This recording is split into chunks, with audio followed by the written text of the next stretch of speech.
Tonight, hundreds of miles south of the border in Mexico, a caravan of migrants chanting, "We are not criminals," is rushing to make it to the U.S.-Mexico border before the Trump administration is sworn in. So a massive group of asylum seekers just started moving north through Mexico on their way to the U.S. border. And as this is happening, officials warn our northern border with Canada may also see increased crossings in the weeks leading up to President Trump's inauguration, at which point he's promised to start the largest U.S. deportation effort ever seen, which New York, America's largest sanctuary city, has vowed to resist. But this resistance isn't going to improve the immigration situation in this country at all. In fact, it might just end up aiding criminals who don't care one bit about the American dream. So this is Mexico right here. This is where the wall ends. You can see the boundary here. We just saw a guy literally clear these railroad tracks and disappear. Mass deportations and military force against the cartels are just two things that Donald Trump has promised during his campaign. And with that comes the concern that the cartels will try to use the opportunity between now and Inauguration Day to smuggle as many people as they can across the border. Trump now vowing to deport millions of undocumented migrants, saying his plan has, quote, no price tag. He's also threatening to impose a tariff of 25% on Mexican imports. Canada is bracing for a potential rise in border crossings as the re-election of former President Donald Trump threatens to fuel a surge in asylum seekers. And some warn that this could lead to a rise in human trafficking. So yeah, we're probably going to see them pushing more people across and more smuggling once Trump gets in, because they're not going to be able to walk across anymore.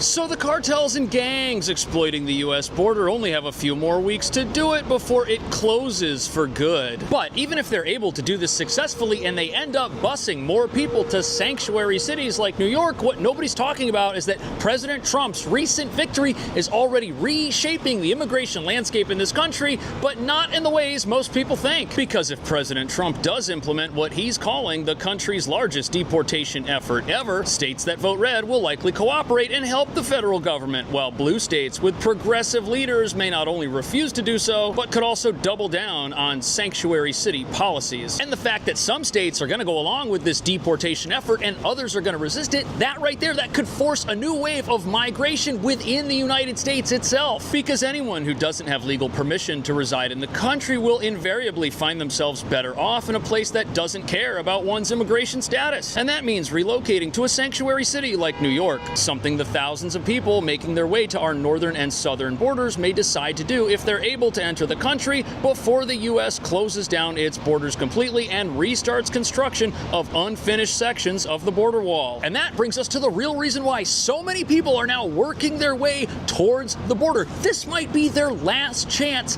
to enter the country, and many of them are fleeing poverty. But if they enter the country outside of an official port of entry, current Biden-Harris immigration policy deems them ineligible for asylum. And as you're about to see, their best option is going to be to head to a sanctuary city like this one, where local progressive activists have vowed to fight President Trump's new plans even before he gets in.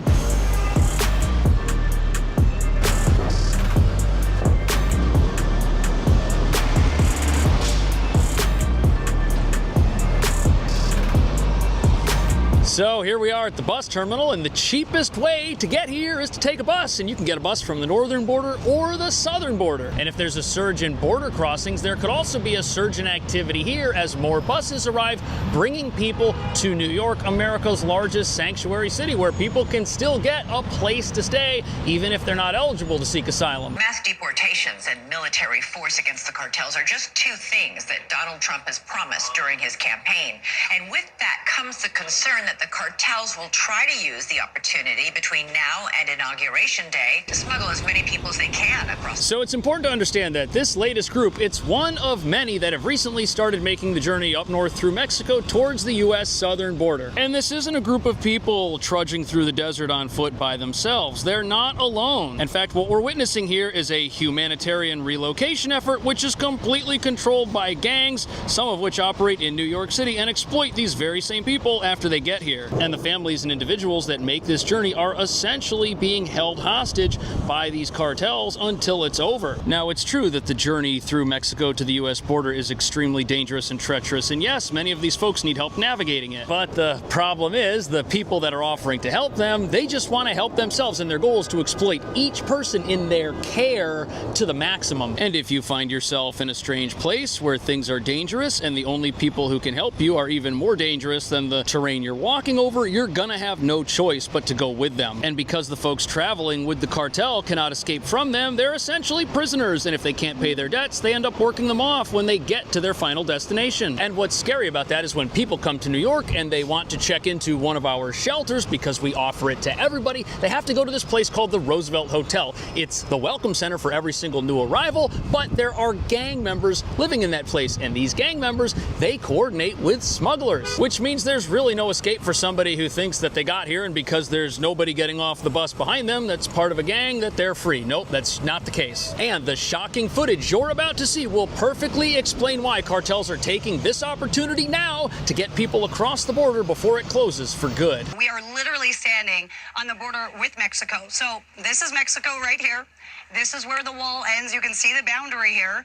The wall just ends. These people are running across. We just saw a guy literally clear these railroad tracks and disappear off into that community over there, which is Sunland Park. Now, we come back around. Did you see that? The border is essentially wide open. There's more security here at the bus terminal than there is at the southern border because that fence is locked. And people are just walking across the border. Literally, you can see houses on both sides of the border. That's crazy. It's that close. And the reporter is not only standing in the exact location where the border wall ends, she's also nearby a little house, which is called a stash house. This is where these gangsters hide out with their customers until the coast is clear, and then they simply walk across the border. And after they get across, they move between various locations until they can get people on a transportation medium to the city of their choice. And even though the border has been like this for quite some time, after getting inside the country, people had a lot more options for where they could travel to. But with Trump's deportation efforts going to start almost immediately as soon as he's inaugurated, the final destinations of many of these individuals will be severely limited, and they're going to have to make their way to jurisdictions or cities where those deportation efforts will be hindered, because if they're caught and they're not able to apply for asylum, they may have to leave the country. But if that happens, it could actually create a very dangerous situation for the over 200,000 asylum seekers that are already in New York, because what New York's sanctuary city status is going to mean is that there are really only a few places left in the country where people can go, and if a lot of those people have ties to dangerous criminal organizations, that means the criminals are coming too. And frighteningly, one of the gangs that set up shop here in New York, this Tren de Aragua gang, it was started in a Venezuelan prison, and their specialty is human exploitation. And people like that, they don't care if you owe a debt to a cartel or a gang for bringing you across the border. They're sizing you up from the moment you get here because they're inside these shelters that we have with weapons, and police aren't. This is a sanctuary city. Police cannot go into our shelters to keep people safe. And if we've got more people like that in our city, the asylum seekers that are here and thought that they had finally fled poverty and oppression are just going to find it again. We were there as law enforcement were searching a home. These people were in a stash house. So there was 9 individuals from Mexico in a detached garage in the back. Now, this detached garage couldn't have been bigger than a 1-car garage. 9 people were in there. 3. So these gangs, they are not playing around. They are part of a well-oiled machine, and they've got infrastructure that they use to commit crime all over the place. And these operations are much more sophisticated than anyone running a sanctuary city has ever imagined. This article here talks about how when these gangs are transporting people, they take their pictures, they stamp them with an invisible ink that shows up under UV. They know exactly who their quote-unquote customers are, and they know what they look like. That's terrifying. They're tracking families and kids, and then when they come to New York and it's a sanctuary city, there's no escape for them. The gangs have them from start to finish, and then when they're here. Now, obviously, this criminal activity is only happening because a business opportunity exists along our border. But as you're about to see, even if President Trump does completely shut down our border, the levels of exploitation and gang infiltration of sanctuary cities are so high that these gangs may continue taking advantage of people long after the border itself is shut down, making sanctuary cities like New York not places that preserve and keep immigrants safe. No, these are places that put immigrants in danger.